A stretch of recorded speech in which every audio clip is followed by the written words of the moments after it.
on this, see what I have to shut down, because there's always something. And then close this down. Hold on.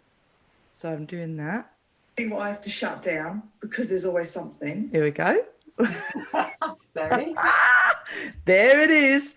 All right, hold on. Let me just close this. I think I can close this. I think I can close that. Right now, I just think you keep chatting. Morning, everyone that's watching. I'm just going to share this on. You know what? Hold on. So let me just share this on my Facebook. That's what I'm trying to say. Copy link. It's like, honestly, it's not easy. It's not easy. It's not, but it's worth it. It's not easy, but it's worth it, right? Mm. Okay, post. So the more you do it, the easier it becomes. That's right. Yeah. You get a little flow going on. Yeah. A little flow. Yeah. Let's just do it on my Now page as well. The Now Coach. Publish. Paste. Oh, we're sharing. We're sharing to the world. Right. We have life. Morning, everyone. Good morning, anyone that's watching. I've got Susanna and Kate. Now, Anna was meant to join us too, and she's been called into a meeting, and she's gutted because, to be fair, this was her idea. This was her idea to talk about. So we may revisit it at some point in the future, right? Mm. We can revisit. Yeah, we could have a part 2 with her next week, maybe. Yeah, exactly. Because I know she's got. We can, some ideas. Well, you mean we can't fix it in one session? Wow. Do you know what? Women to run the world, I say. What's wrong with you girls? Actually, thinking about that, women, is there any of those big businesses that are run by women?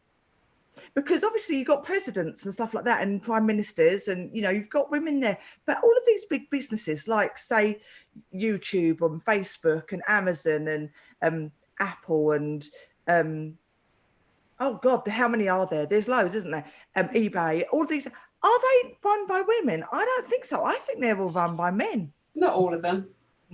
No, Not all of them, but there is a larger majority of men running. There is. Yeah. We need to kind of fix this.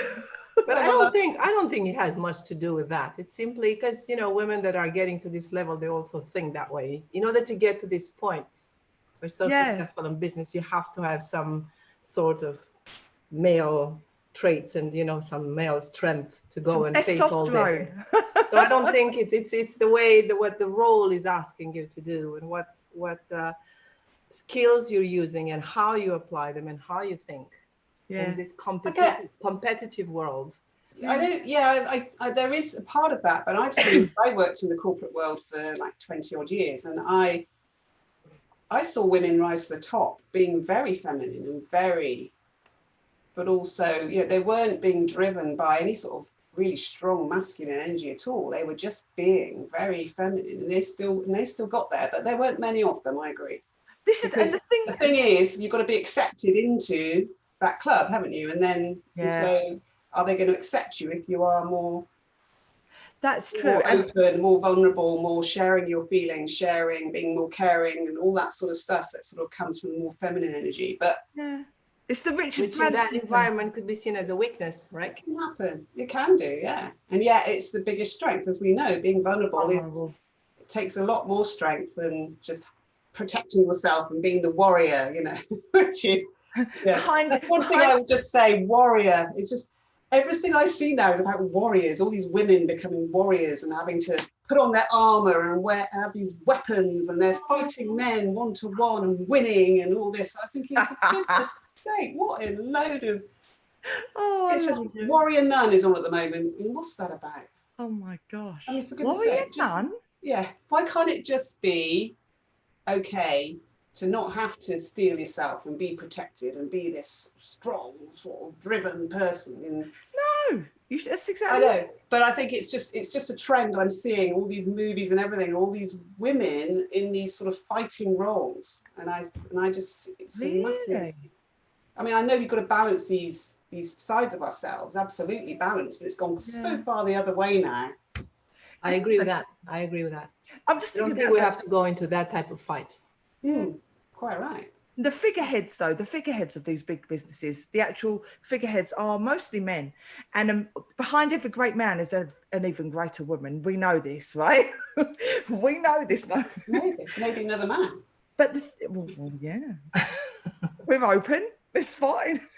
But yeah, no, I'm just thinking that because, like, I mean, obviously you get the women figureheads, but in majority, you know, like the Richard Bransons, Richard Virgin, and the Bill Gates, and the Steve Jobs, and the Amazon. Gone from my head, but you know, all these, they're all, that's it, yeah. Facebook, the whole lot of them, they're like men figureheads, but I guarantee, yeah, there will be loads of women underneath them as well. Oh, yeah, plenty. There's plenty of women out there. I mean, on a Friday. it's all about what skills you bring in, isn't it? It's not about exactly what you are. It's more getting closer. But there's still a big inequality in terms of pay for the same jobs and that sort of thing. But there's lots of reasons why. You know, is it because the women just aren't asking and the men are just expecting? You know, there's a lot of that sort of thing going on, and there's still a lot of discrimination in the workplace. But it's changing. And I think the generations beyond mine there's a lot more evenness. There's a lot more. That's the main question. They don't see sex. They see people. They just see the humanness in people. And I think that's very hopeful for me in terms of future of our world. Well, that's basically it. It is the spilling out of that humanity into every area of our lives, because at the base of it, we are all, the core of it, we are all human beings, spirits and souls, and like that's what we have to offer to the world, is what we can give. So it doesn't matter, you know, who we are. It's like what we can give out that's important. So yeah, it's very true. So we were going to talk about big business and how powerful it has actually become, how it's basically taken over our worlds, which it has, changing the way that we think about all the things that we think about, how we do things, the actual way, that structure that we do things now, you know, the Tesco's and the Amazons and the oh gosh, the just a massive corporate, the PayPals, and how they change our behavior, and big banks, and how we communicate with each other and with the people that are working there, maybe with the people that, with the actual businesses themselves, how we communicate with them. And see, for me, it is like it's a two-edged sword. Is that the word? Is it a two-edged double-edged sword? yeah, double-edged, yeah. that's the one. That's the one. So it's a double-edged sword. And why do I always get, oh God, sales calls on silent, but it's vibrating. On a Friday morning, you shouldn't be allowed, should it? I don't even know how to hang it up like that. I think I'm going to do that. Right. So yeah. So it's the vibration, isn't it? Vibration. Everything is in the vibration. It is. I'm inviting in vibration to my life. Good. So I'm going to talk about a personal experience of mine with Apple. So Apple's a massive corporate company. Now, with every big company give big rewards as well, but it also means that you are in their hands as a seller, as someone that offers something. You are in the hands of these corporates unless you take control yourself. But whilst you're using these platforms to sell through, or these platforms to advertise who you are, what you've got, you are so incomplete. You are controlled by them. That there's no other way to put it. You are controlled by them. So whatever you're giving out to the world is subject to their approval. And that's a big problem. That's a big problem. So with Apple, going back, God, must have been 15 years ago when the App Store was first launched, okay? Dave and me, so Dave, who did the light lead with me and all the mad stuff that we did, we created a shed load of apps for the App Store right at the beginning, right? When it was all first coming out. It was amazing. So there was a load of consumers and not many developers. So I think we had like 35 apps on the App Store at one point. This is going way back now. Now we've got nothing. We don't use it because you have to keep updating it. And that's what I was talking about with the control and what they choose to have on their site. They can just pull it whenever they want. So we had these 35 apps, and one of them even went #1, which was really, really cool on the whole world App Store, which was very, very surreal and very bizarre, which was excellent. But I remember we had one of our apps was a puzzle app. It was called, God, what was it called now? It was something to do with puzzle, but Ravenberger, which is a German company, they own the trademark to, I think it's the word puzzle. I can't quite remember. It was so long ago, but we'd called our game something puzzle or brain puzzle or something what we'd done. And we got a summons from this Ravensburger. Was it Jigsaw? I can't remember what it is now. It's so annoying me. But that's my brain on a Friday. It's fine.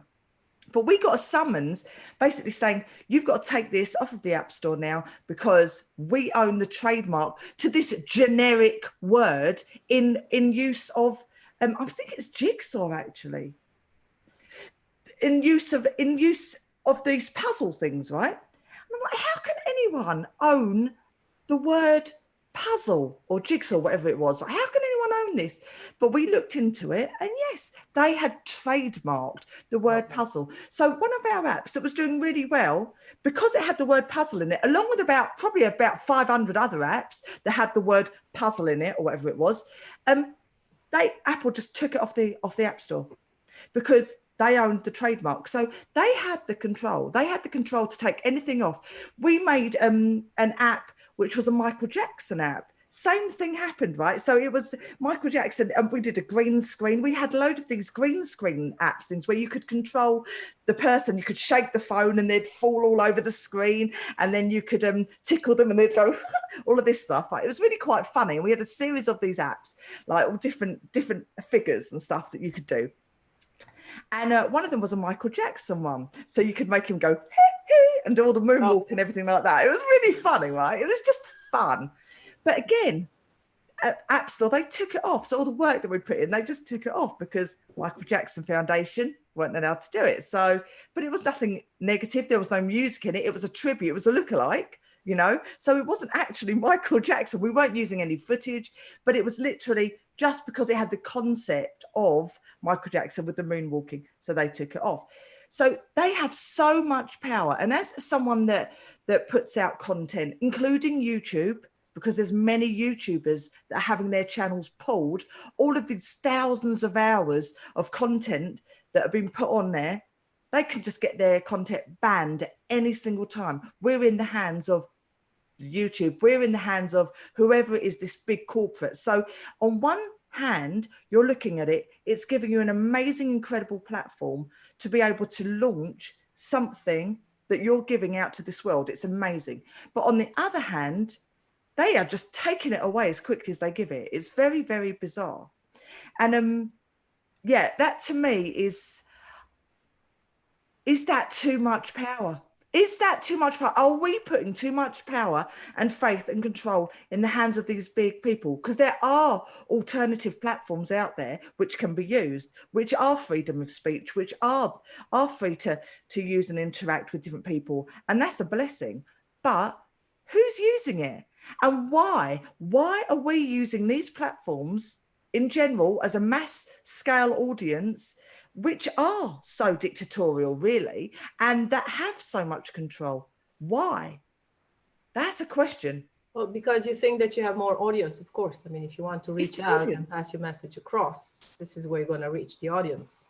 If you go to the other platforms, there are not too many people on them. So I think eventually in time, there's going to have to be a balance happening. Like more people are transferring to these other platforms, then you have an equal chance to get your audience reached. Absolutely. But it's weird because the majority of the public, they just don't know about these other platforms. They don't know about it.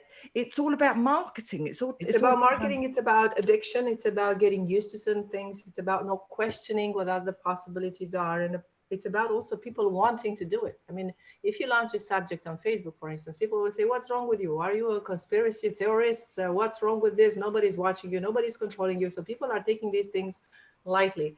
And again, I'm coming back with my communist hat on, or a member of an ex-communist country. Well, I have never been a communist, never will. No, I know. These things seem okay until it happens, until it hits, and until it's too late. And when it's too late, then you kind of struggle.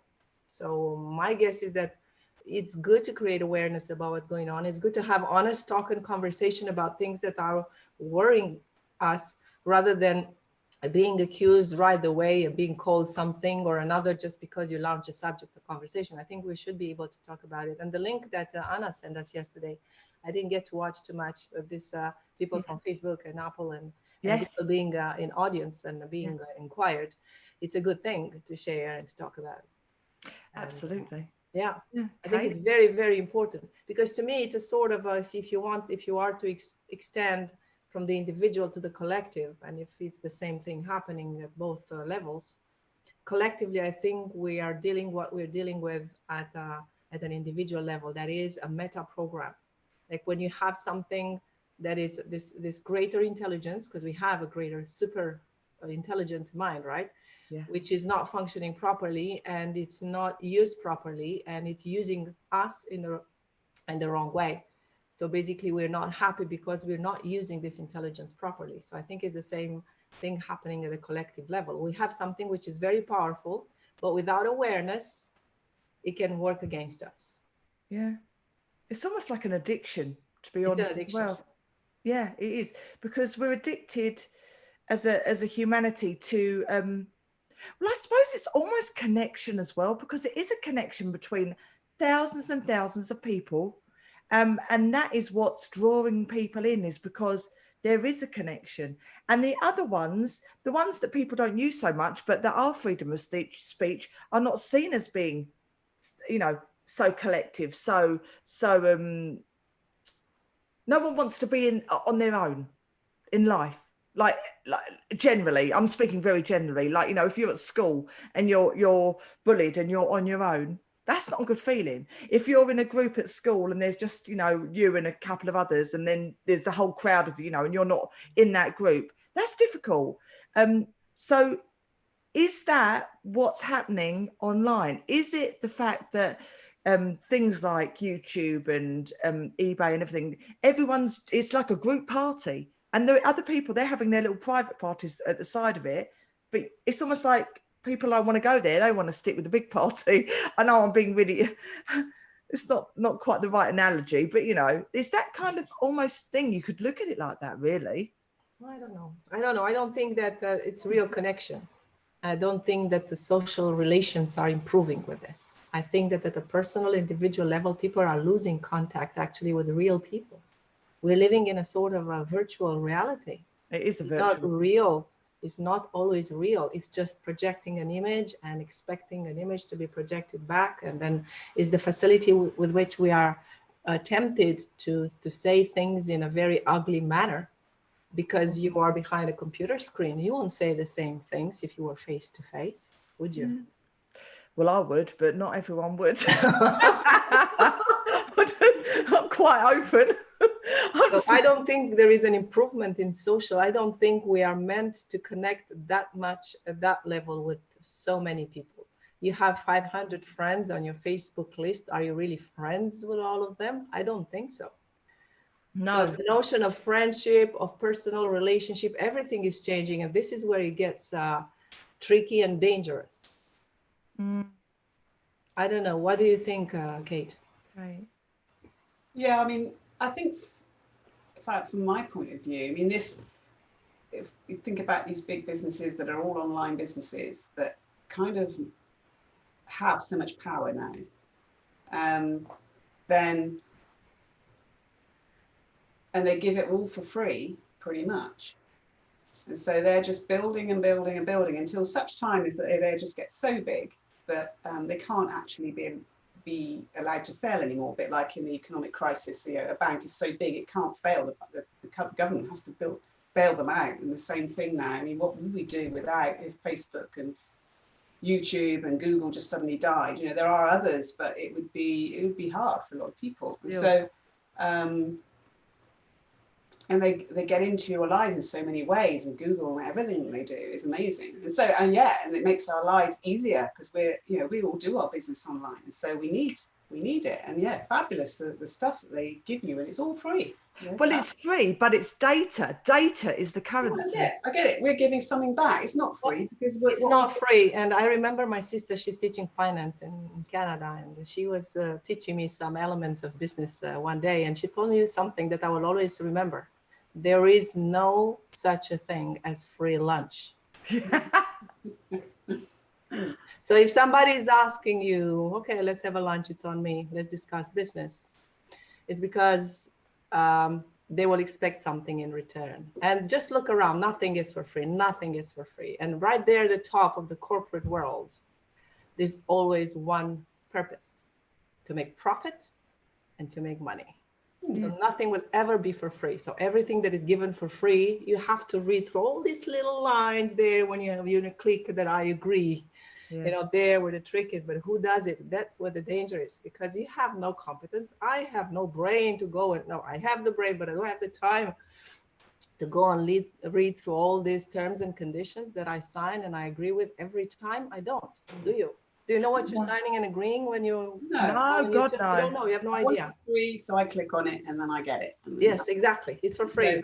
And I accept the fact that I'm giving away the data about me, what I do online. Everything is there, easy for everybody to just sell on to anyone they like. And so, and yet we do it because it's online. It doesn't really feel the same as if we were just opening up our filing cabinet or our handbag or our phone and say, here you are, just take whatever you like out of it. You know, you wouldn't do that, would you? But we do it online. And so there is, it's the same thing, isn't it? Because there's this distance, the sort of disconnection, it kind of doesn't feel the same, does it? No.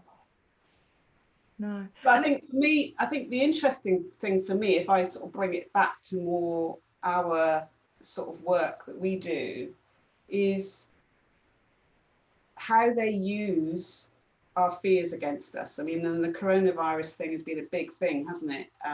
In terms of PR and everything, and the way that certain elections have been manipulated online by countries by tapping into our fears, and they are influencing us through fear to control us. And that's, you know, great, isn't it? If you've got a dictator and they'll kill a few people and then you're scared and then you'll do everything they tell you. And it's like getting to a point where certain people are, certain companies now, which is why there's been this massive investigation of all these major companies online, which we've all been watching recently. Too much power just breeds too much control of the population. And so, you know, do you sign up to an app that tracks you wherever you go for the coronavirus? All very well, yeah, happy days for the coronavirus investigation if somebody gets ill that you've been near. But also, you know, where does that end? Yeah. That's the question. Giving away control, giving away yourself to fear. And then I come back to us and the way we live our lives and how we do that every day with ourselves. And then we give away control to parts of us that are just driving us in certain ways. We don't know. We're being driven through fear a lot of the times to do the things that we do in life. And that gives absolute control over our whole lives to a part of us that we're not even aware of. So, you know, we go offline and this other part of us goes online and does all this stuff in our name. And yet we're not aware of it at all. We're just sort of sleepwalking through life, happy days, you know, just not really thinking or taking the time to go inside and say, okay, well, is this, what is this? And is this something that is in alignment with me and my values? Or is it am I just acting on my feelings, which can I really trust these things and what's really happening? Yeah. And that's the bit that we give away that control to very easily. I mean, we don't even know we're doing it. And it's the same thing with this thing online. We're always just giving away control. And people think, oh, I feel stuck, or I'm out of control. And I can't just stop doing this thing, even though, you know I shouldn't eat this, but I keep going back and getting more of it and this sort of thing. And we're giving away control. And it's possible to get that control back by understanding where we're letting it go and what is driving us, and then working out what we might want to do about that.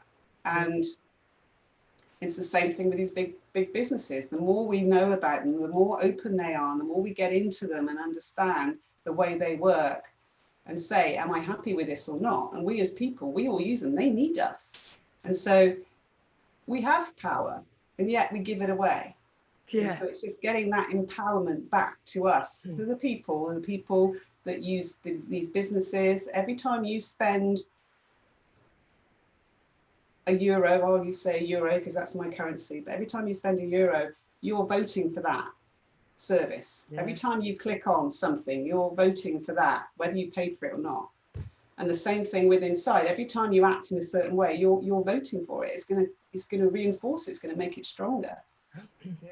And so awareness is the key. It's the first step, isn't it? Which is what all these investigations recently in Apple and Google and everyone else has been, just building that awareness. And that's the critical first step, and letting them realize that, you know, we need each other. So let's work together and make it good, a good thing, because it's powerful, it's strong, but it's also can be very good. It is very good. Yeah. So let's stop it from slipping to a place where it's unhealthy for us.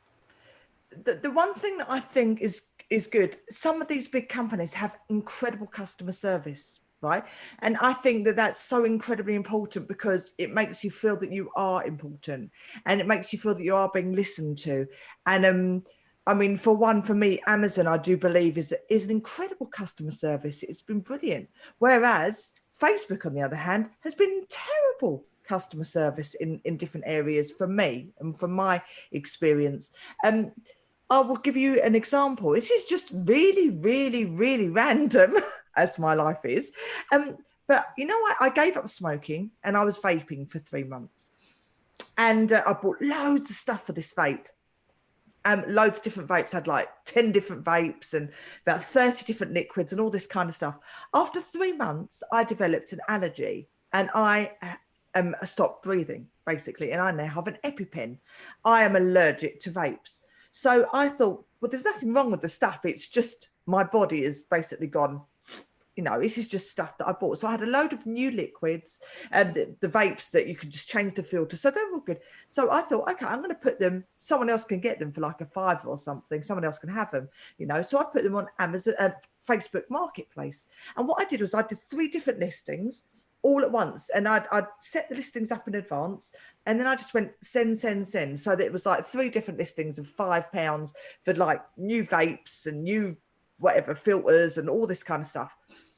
Anyway, I got, after about an hour, 3 emails from Facebook, basically just generic emails, basically saying you're selling against our marketing policy or whatever it is.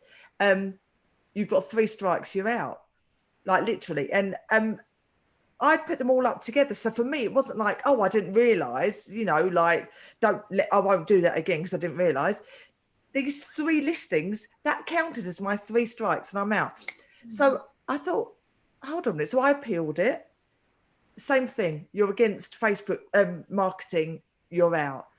I didn't know this, but so basically there was no customer service and I appealed again. Nothing. So now forever I am banned from Facebook Marketplace. I get expelled quite a lot from different places, as you can see. I'm such a naughty girl. I love it. Well, you better be sure you're saying something nice about YouTube. I know. They cancel our video now. YouTube. It's okay. We're talking nice things. Oh dear. We're being polite. We're just being honest. We're just being honest. Exactly. But at the end of the day, Facebook banned me from Facebook Marketplace because I sent 3 listings up all at the same time that no one listened to. And any interaction between me and them, they're not interested. There's no contact. Done. I'm out. Okay, fine. It's not going to end my life not being part of that. That's fine. But it's just an example that it's just generic. It's just mass. You're a figure. You're a number. You're not important. You are not important to them. The only thing that's important about you is your data, what you give them. What can you give them? They're not getting anything else out of it. That is what you're giving them. And I think that's quite, it's just, I find that just suffocating, to be honest. I think it's horrible. That's actually quite a horrible thing to be able to not speak to someone. Whereas PayPal, they're very good as well. PayPal have got excellent customer service. So, yeah, some companies have just got it down. They've just got it sorted out. And other companies, it's not just that. I mean, think of it, everything is being transferred on to internet services and applications. And it's funny because I remember at the beginning they were saying we're going on the internet because it's going to be easier and faster and it's going to be so much fun. But now it's so complicated. I mean, everything is an app, everything. You have to go on a website, you can't talk to anybody, you have to fill in an application, submit, to press on a button, and that for pretty much everything, even for your taxes and everything. So me, I miss that. I miss going and talking to a person. I like to go to the bank and talk to the person there, to have this personalized service, and to be received there as if I am, received at home. I like that. I think we are going to miss something very important, which is real interaction with people. And my question is, and it's been for a while, okay, make it faster. We save time. We save time for what? What are we doing with this time that we have? Because nobody seems to have more time because of everything, that because of all these applications. So why have we rushed so much into making everything online? Why? And why is not the government, for instance, thinking, okay, let's see how much, because then they're coming up and they're saying, oh my God, there's so much unemployment. Oh yeah, all right. Wow.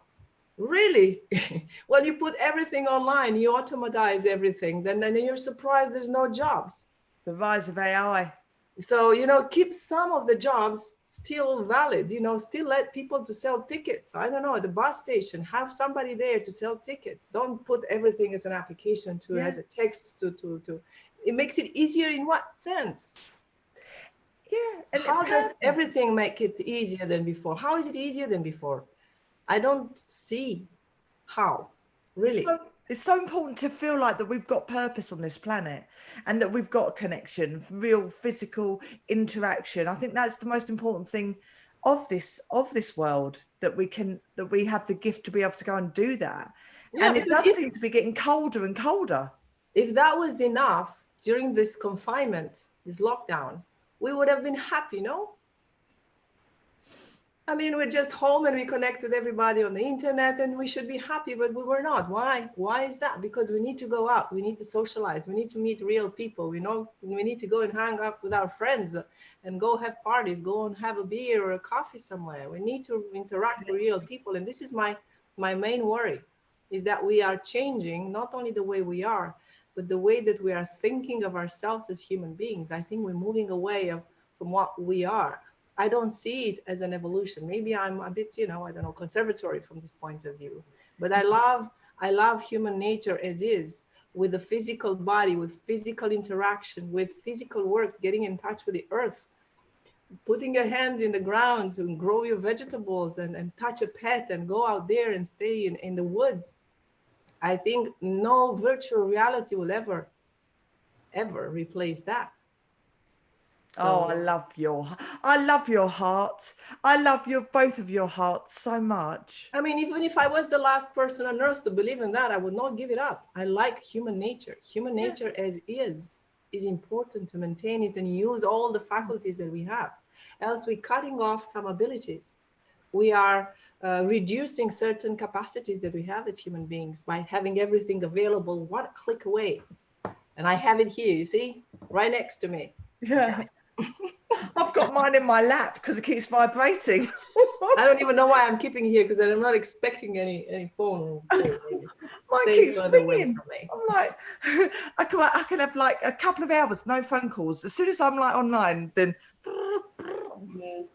shove it somewhere where it doesn't vibrate. And the thing is that human nature can slip easily into addictions. That's the problem. Yeah. If we could count on our ability to stay balanced. I mean, we were not balanced before. Do you think we can be balanced now just because we have a few extra apps? It's mad, isn't it? No, I don't. I agree. I don't think any app is going to replace human contact and human connection and human everything. Just us chatting online is great. With the fact we can see each other, look into each other's eyes, that helps. And hearing the voice, but so texting and typing on Facebook isn't connection. No, absolutely not. But it's better than nothing if you have nothing. And so when you have family that's all over the place and you can connect in that way, then that's brilliant. I mean, it's brought so much connection in that way. But I was at a friend's house, went for a meal, and we were sort of social distancing. It's like a couple of weeks ago. You can tell us the truth. Pardon? You can tell us the truth. You cheated. We sat very opposite the table, opposite each other, so we both had a leg, as it were, as far apart as possible. But I hadn't seen them since sort of February, before the lockdown, because they'd been distant, completely isolating themselves, and you know, we hadn't met at all. So, and just to not be able to give them a hug or something, you know, it was just really weird, and it really felt odd. It was not even, but it was lovely, you know, just speaking and being with them within that sort of field, because we have like this. There is this field of energy, isn't there, which I think is about 6 feet out of you from the heart, something like that. So as long as you're within 6 feet of somebody, you're feeling them. That's the energy. So I love it. But I think for me, it's all about connection.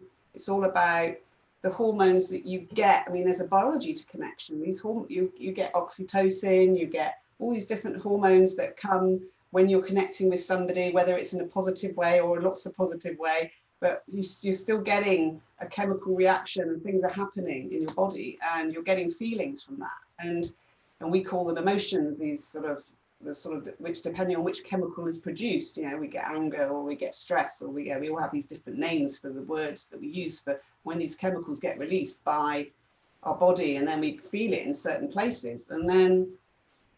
And we were saying about being listened to by customer service. Well, how well do we listen to ourselves? That's right. You know, how many people are calling us now from inside and saying, help, help, help? And are we really listening to them? Or are we just saying, okay, stick you on hold, and, you know, I'll get to you eventually, or maybe I never will, you know? So there's that being listened to, I think, is very important for us in our connection, but how well do we connect with ourselves in that way? And I think I'm always going to bring it back to us and ourselves, because that's what I'm interested in. Yeah. So I think that being listened to and listening to others is so critical for our health. Yeah. And the more we can do that in a one-to-one basis, like, as we know as therapists and coaches, you know, the more if you can be one-to-one with somebody, and that's brilliant. Yeah, online works just as well. They still get the same results, but it doesn't feel quite the same. Yeah.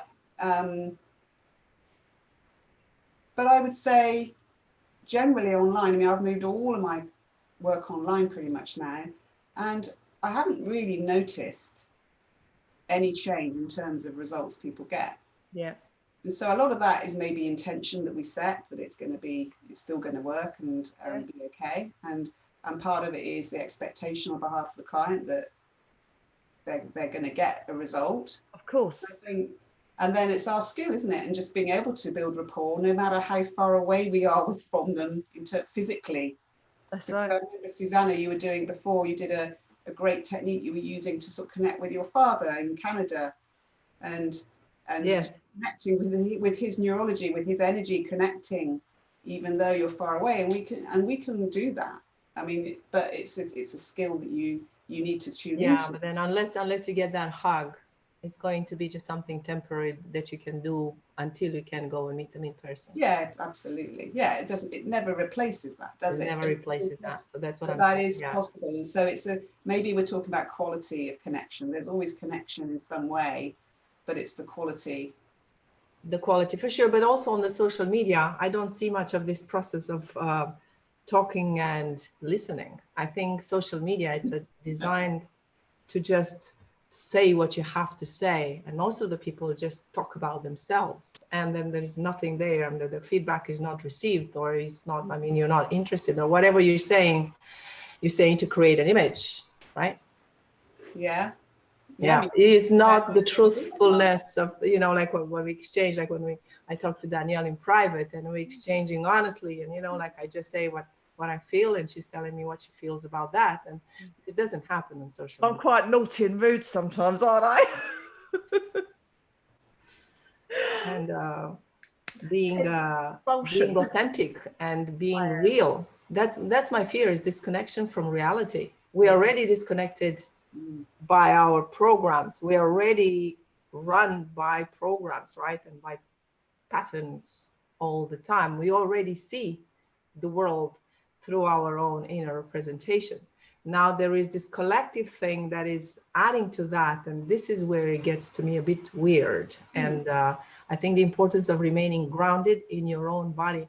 And besides, you mentioning about not being affected much by doing your work online. Me, I do also treatments that work with the body. So for me, it's not everything that can be put out there online. I can't do a massage, a virtual massage, unless, they come up with this technology that people buy some gloves, and then I put my hands through some gloves and I do massage, and then they feel, I think I read something, but that was more for some other purposes. I know. Yes, I think I've heard. So you can kiss your partner at a distance or something like that. Jesus. Oh God. And it's funny how the human mind doesn't work in terms of when we talk collectively, we're not thinking things through. We're going with what comes first and what seems exciting. Oh, that seems exciting. And then, oh, but we can do that. And then we can do that. And then we can do that. And then we hear people that are on top, for instance, the ones I don't have their names now, but I've listened to a couple of guys that are working on artificial intelligence, and they feel so excited about the idea of you transferring your mind into a computer program after your body is dead. Like, for God's sake, I don't want to become a computer program. I'll never, over my dead body, literally, And when they are talking about it, they are feeling so excited about it. It's because it's a discovery, and not everything that we can do is beneficial to us. Just because it's possible doesn't mean that we should do it. Just because some mind thought of it and discovered it doesn't mean we should apply it and fast without thinking, like with the 5G, artificial intelligence, all the social media, everything that happens, it happens too fast. And people can lose the notion of what is to be a human. Who are we? What am I? Who am I? That's scary, actually, yeah. And if everything becomes online and you have apps for everything, then what do you do? And then this is where you can lose your mind. You can use the notion of self. You can use the meaning, and you might as well kill yourself or become a computer program if things are easy. No, really, we have to talk about things as they are. Yeah. Many people are depressed because of it. But I believe that human nature is such that it can't go that way. That has to be, it will balance. Nature always balances itself. There'll have to be over time and with lots of pain. Think of communism, think of fascism, think of the wars. Shit happens, and we're not capable. History proved that we're not capable of balancing ourselves or thinking ahead. We do things as a reaction or as a response to something, and it takes a generation or two. It takes death and pain and suffering before we get to realize it. It's just happened with the virus, isn't it? The same thing. Sorry? It's just happened with the virus. So if every country had done a lockdown earlier, then there would be a lot less death, a lot less suffering, everything else. But it didn't, because there were different people did different things for different reasons, and it's just gonna keep going, and it's always going to be bubbling there. But it's we don't do the sensible thing. It's like I was reading earlier, like somebody was writing about this sort of thing where we're doomed, or we have a future where we're going to be merging with machines more and more. And so how do you balance that with our humanness and keeping that part of us, and what is that, and which parts of us do we want to give up to machines, and which parts don't we want to? You'll never be able to get a machine to feel.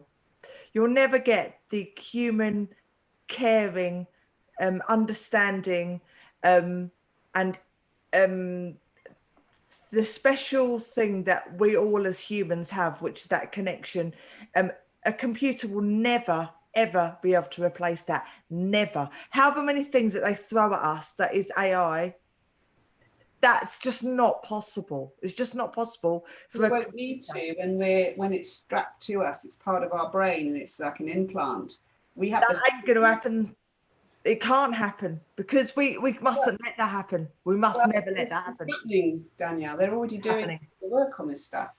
So, you know, it is happening. So it's how do we maintain that sort of humanity throughout all this other stuff that's coming? Because yeah, you could say, I mean, it's like you could say, I'm not going to use the internet. I'm not going to use the internet. Okay, fine, you don't have to. But if everyone else is doing it, then you know you're like the kid in the playground on your own, and that's it.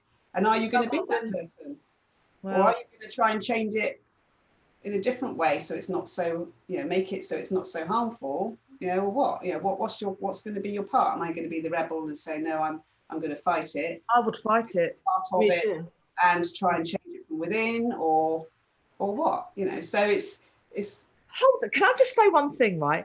All these people that are doing this, that are trying to make people have these things implanted in them or whatever it is, right? Elon Musk. And well, that's a different story.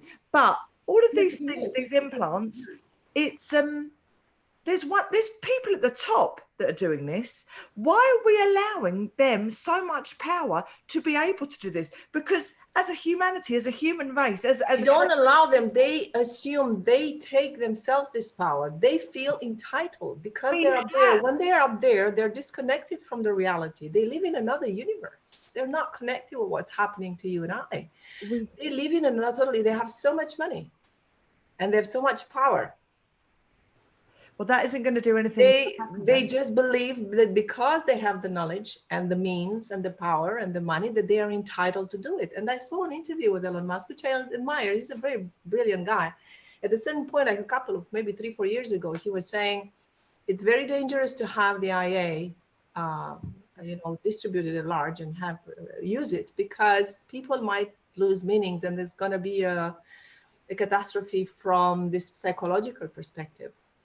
Because when you take away the people this ability to do something and to bring a contribution to the world, then they lose it. You lose it mentally. And then a few years later, he came back and he said, you know, I'm going to do it anyway, because if I don't do it, somebody else will. Because we forget that in this world, there is the Western society and the rest of the world, where things are less nice and less democratic and less kind and less, you know, okay, our society has its, you know, its faults and its weaknesses, but it's still something better than what could be out there. So if we don't do it, I don't want to go into politics, create anything here, but no. if we don't do it, the Western society, others will do it. And then when others are doing it, it could be even more dangerous. So I think this is where things get so complex, and it's not easy even for Elon Musk, for instance, to say, okay, you know what, artificial intelligence is bad for humans, we don't do it. He got to a point where he realized he had to do it, because if he doesn't, somebody else will. Yeah, he's doing it and making it open source so that everyone gets the information, so that nobody has the power, because everyone's got it. So no one person has the power, and that's the problem with when a business has a lot of power and has a monopoly and can make all the rules and be outside the law almost. Yes, and they are. That's why he's opening it up and saying, okay, I'm doing the research, and then it will be open source so anyone can look at this stuff. That's it. Let's do it together in a sane way, you know. And so, you know, and so it's this stuff's coming, and whether you like it or not. And so, so the question is, what can we do individually? Well, the question, I mean, and the link that I sent out yesterday to you guys was the bit from Noah Harari, this guy who's sort of philosopher guy, and he was saying how the way to keep the control personally, is to really know yourself well, is to really be sure and understand what fears are driving you, and when you're controlling that part of you, you're aligned with your values, you'll know that everything that's driving you is a positive forward thing, you're not running away in fear from something. Then as long as you're aware of that and have an element of self-awareness and self-acceptance and self-control even, then they can't control you. because they can't put the fear into you, because you already know what fears are there and what are not, and then you know what's you and what isn't, and so they can't control you in that place. But you have to know yourself better than they do, and they know a lot about you because it's all there. Every time you go online, they've got a brilliant picture of you already for selling you products and everything else. So, and great, brilliant, fine. That's what you sign up for when you go online. But you need to know yourself better than they do, and that's the thing. Yeah. Get to know yourself. And I think the best antidote for artificial intelligence know is yourself. know yourself. Yeah. Yeah. So, and that's my message is get to know yourself, and that's what we all do when we're working with people, helping them know themselves better, so that they're not in control of their feelings and their fears and everything else. They see them for what they really are. They learn from them, and then they can move forward in far more sort of in a more empowered way. And so it's just taking that power back for yourself. And that's what we do. There's a lot of people out there. You make choices. You're flexible. Yeah, there's a lot of people out there that are like us. There's millions of people that are like us. There's millions of people that are living in fear as well, because they're scared, because they don't understand how they can they don't understand what they can do to stop what they don't want. Yeah. And that's the thing. But if these people that are living in fear do exactly as you say and start joining the group that know themselves, then we become a bigger group. And then the bigger group, which is the light, will overpower the dark, and then the dark won't have control. So I think our message really is, anyone out there that's living in fear, get to know yourself, get to know your fears, get to know your strengths, get to know who you really authentically are, that makes you truly happy, and join the light, because while you're in the light, the dark will not touch you, and they can't, and there'll be more light, and then more light, and then more light, and eventually we can flood the dark. Yeah.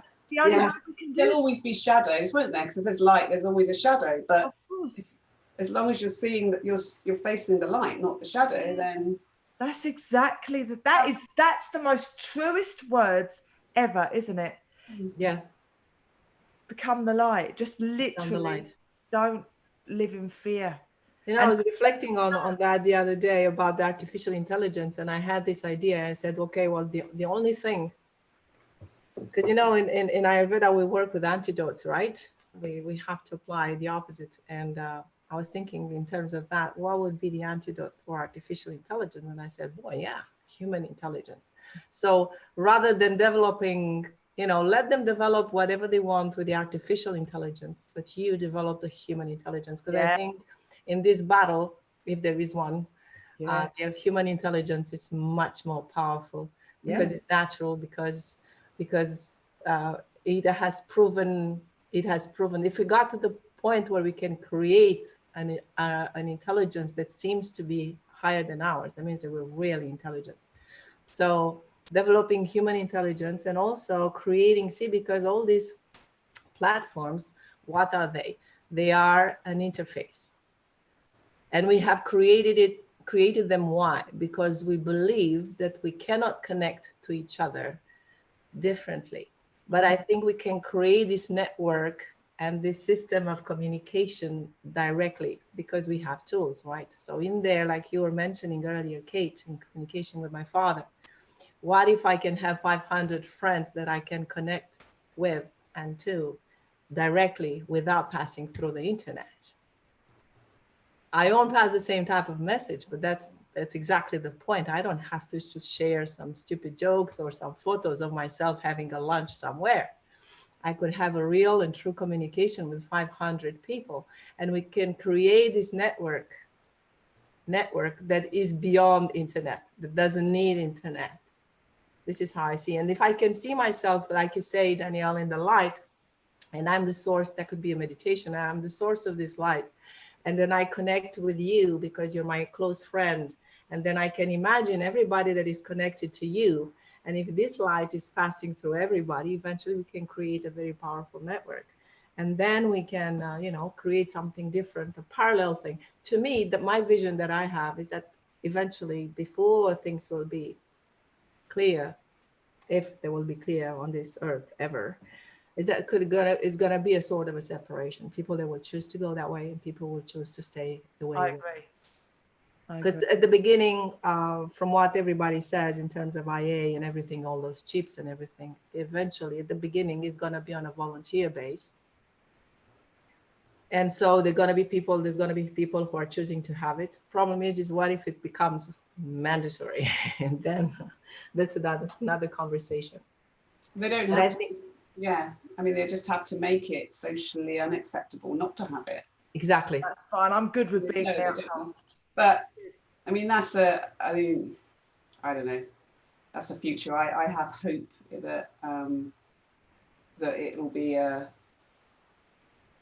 something that enhances us and our humanness in some way. That's my hope.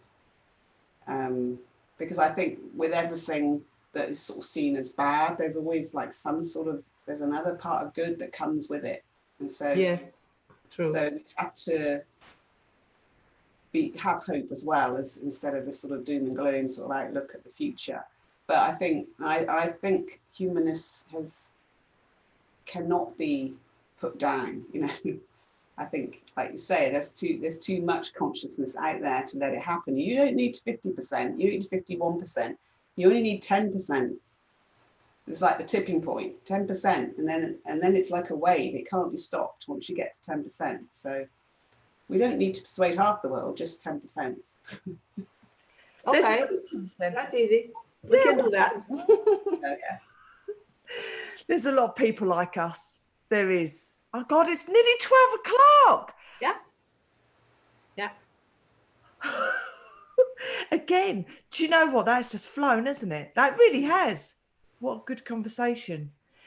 So the summing up of that conversation is, if you're living in fear, stop and start accepting and loving that fear and loving who you are, and contact any of us to help you find that root of it, if that's what you need to do, because there's no need to live like that.